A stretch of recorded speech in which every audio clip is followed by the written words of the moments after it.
So now we come to the part of the test where this is a Porsche, and Porsche will always talk about how their cars are very sporty. So let's put that to the test.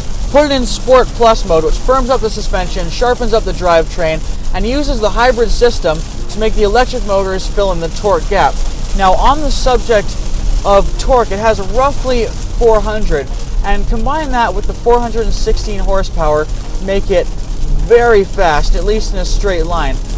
And to be frank, it very much needs all that torque because this is a very heavy car, as I've mentioned before.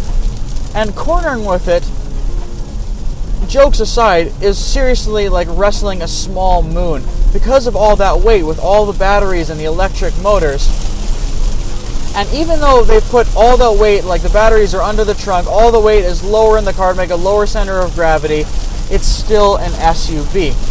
But other than that, the steering is very nice. It's got some pretty decent feel to it. The gearbox is quick, even though it's not the double clutch system. And the four-wheel drive system keeps it in check in most corners, and it handles that weight pretty nicely. It handles that weight a lot better than a lot of other sport SUVs I've tested. Now, is it as sharp and dynamic and fun to drive as the Macan? No, the Macan is smaller and has a double clutch gearbox system and is much, much lighter. But like I said, this is still an SUV, and it is fun to drive. The brakes are sharp. They're not as sharp as you'd expect. The throttle is nice. It's not quite immediate. There's no real lag there, but with the electric motors helping to fill the torque gap, it's very nice. It's very fun. So as a sporty SUV, it's pretty good. It's pretty good. That weight though does seriously hamper it when cornering. But in a straight line, this thing is properly quick, especially in Sport Plus mode.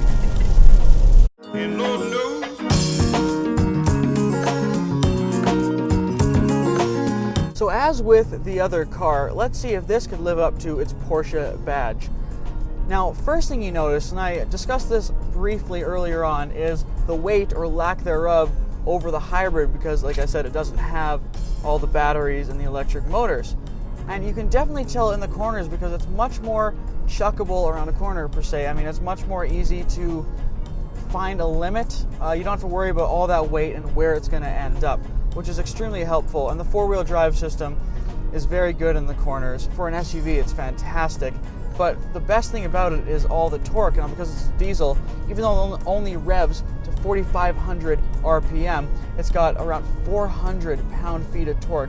And coming out of a corner is just so much fun to exploit because it's always there. That power is always there no matter where it is in the rev range.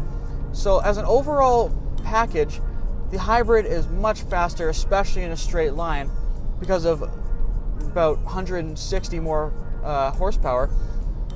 But this car is much more fun in the corners because it's not as heavy, and you can find your limit a little easier on. And of course, both of these are SUVs, so they're not really the best. But for SUVs, to counter that point, they're pretty good.